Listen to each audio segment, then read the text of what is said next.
Good morning, students. In the last class, we discussed about the general characters of subphylum Vertebrata. Today, I am going to explain the classification of vertebrates.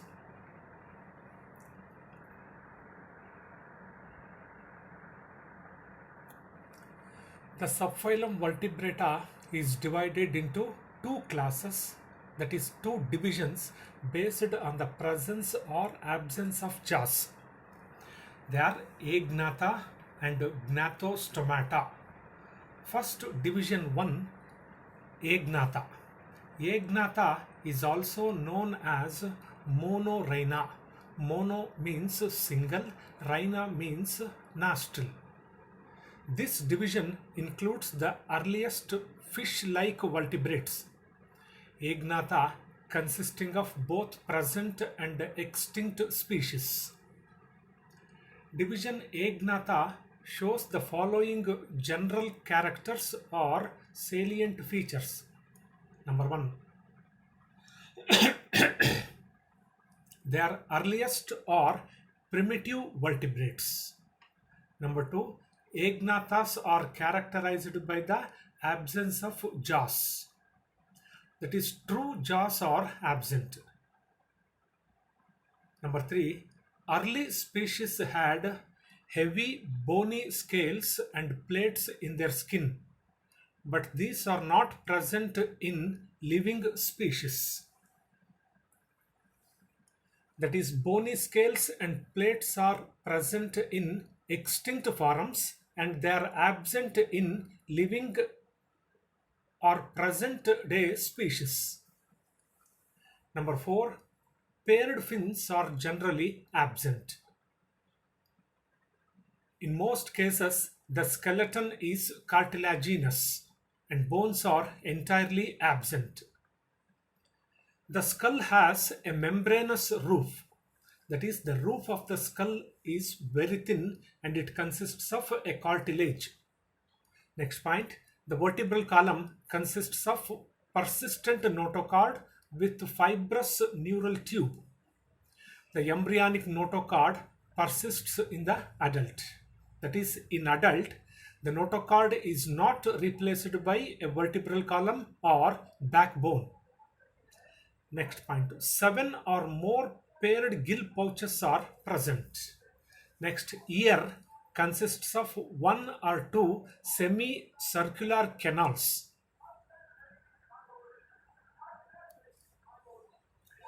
A single median nostril is present on the dorsal side of the head. The heart contains only 2 chambers. Next point, fertilization and development are external.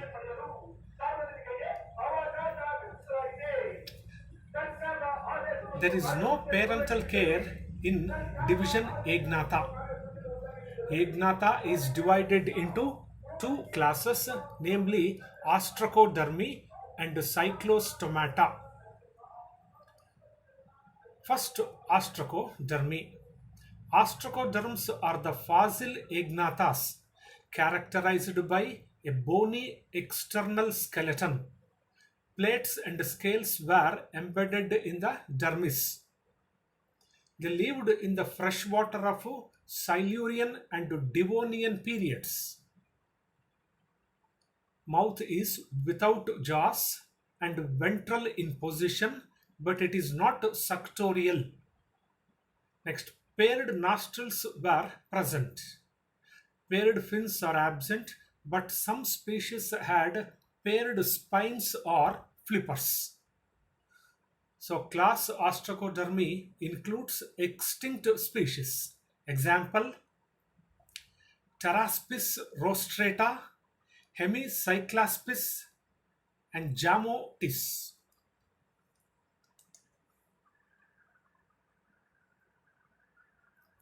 Next, class 2, Cyclostomata.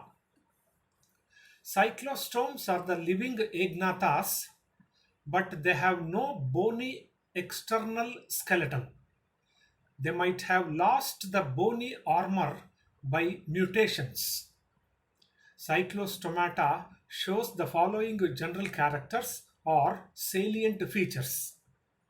Number one, they are parasitic in their adult stage, usually feeding on fish. Number two, they are morphologically similar to eels. The body is long and round and like an eel. Next point, the skin is smooth and soft, which contains unicellular mucus glands but without scales. Unicellular mucus glands secrete mucus.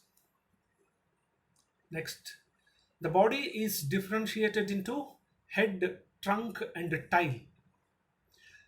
Muscles of the trunk and tail segmented into myotomes separated by a thin patch of muscles called comas. Myotomes are nothing but a muscle patches or muscle blocks. Next, fibrous and cartilaginous endoskeleton is present and bone is absent. Next point, head contains downwardly directed oval shaped mouth without functional jaws. The mouth is surrounded by a large suctorial buccal funnel. The name cyclostomata is given due to the presence of a circular mouth. Cyclo means circular, stomata means mouth.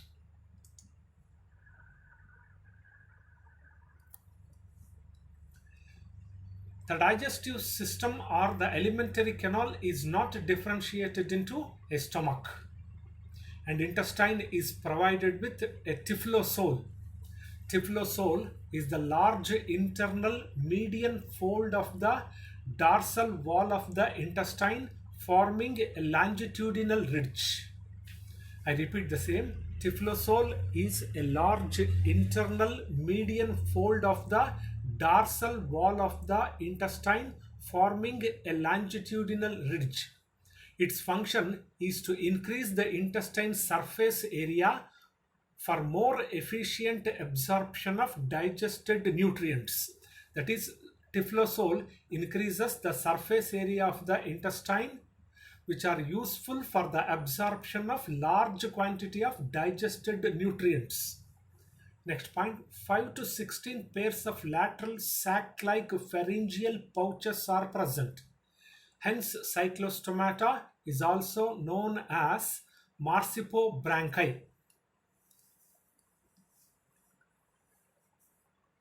Next, heart is two-chambered with one auricle and one ventricle, anteriorly having a conus arteriosus.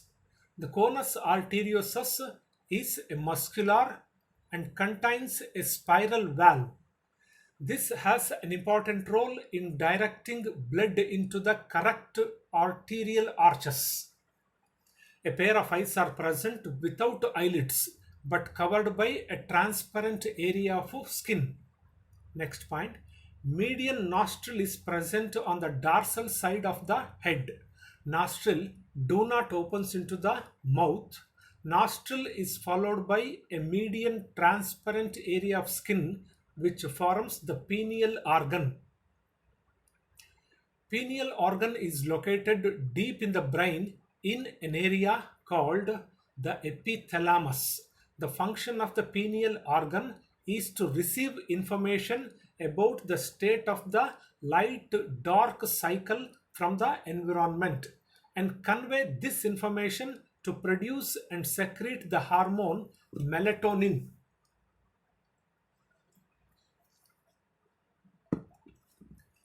Next point, dorsal nerve cord and 8 to 10 pairs of cranial nerves are present. Sexes are generally separate or combined. Fertilization is external. Examples, petromyzon and myxin.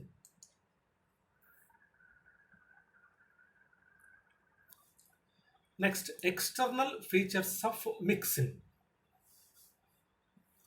Myxin has wide distribution along sea coasts of both Atlantic and Pacific Oceans of North Europe, North America, and Japan. It is commonly called hagfish. The body consists of a head, a trunk, and a tail. The head contains a mouth, a nostril, a pair of eyes, tentacles, and a pineal eye. The mouth is terminal. The mouth is terminal and is surrounded by four pairs of tentacles. The surface of the body is soft and smooth without scales. Mucus glands are present on the skin. Six pairs of gill pouches are present. Myxin can enter the body of a fish that is dying or just dead through its mouth and eat the whole content of the fish.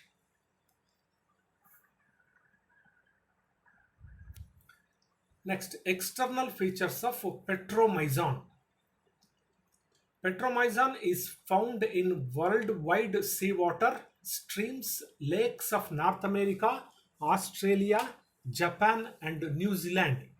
It is popularly known as lamprey. Petromyzon is an ectoparasite and sucks the blood of fishes and turtles.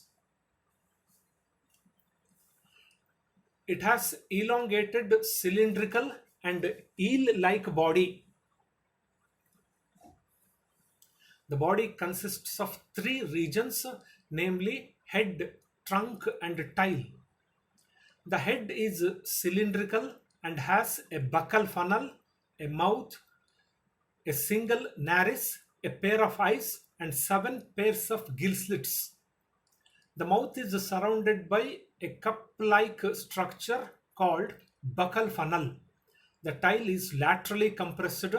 It has a caudal fin. The skeleton is cartilaginous. The development is indirect. It includes a larva called Ammocytus larva.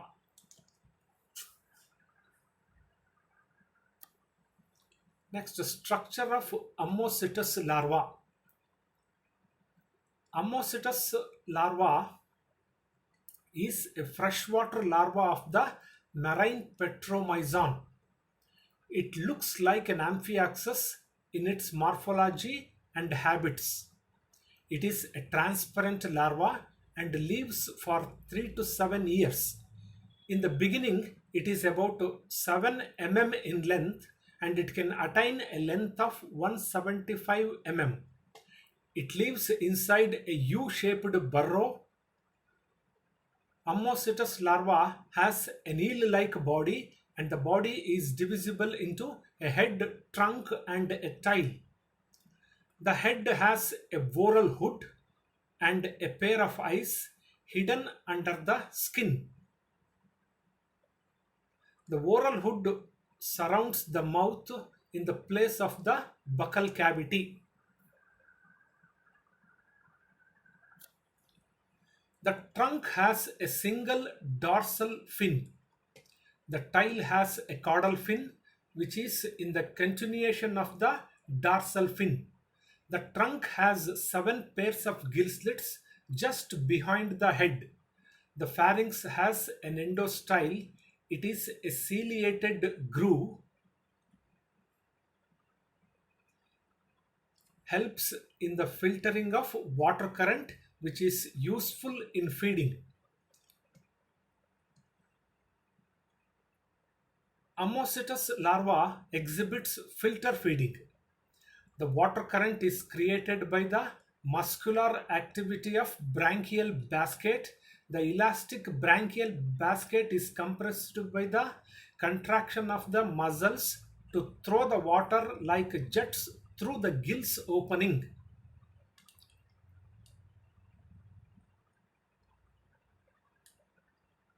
The kidney is pronephros.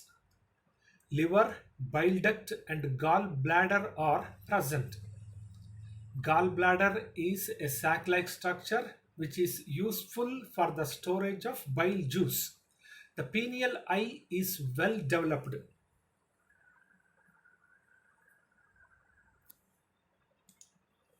Next, metamorphosis of Ammocytus larva.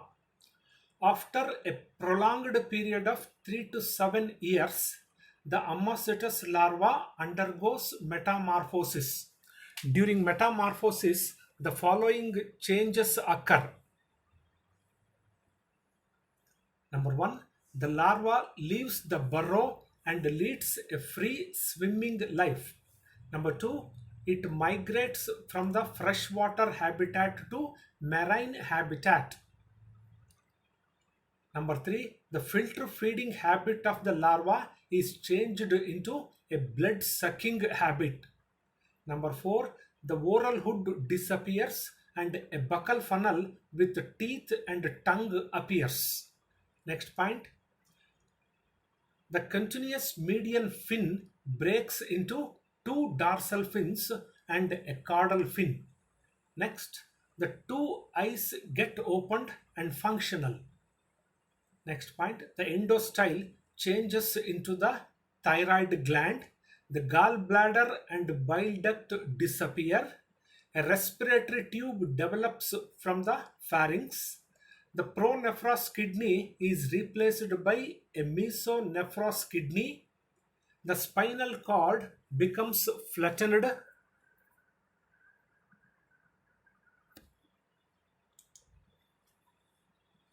Next, significance of Ammocetus larva.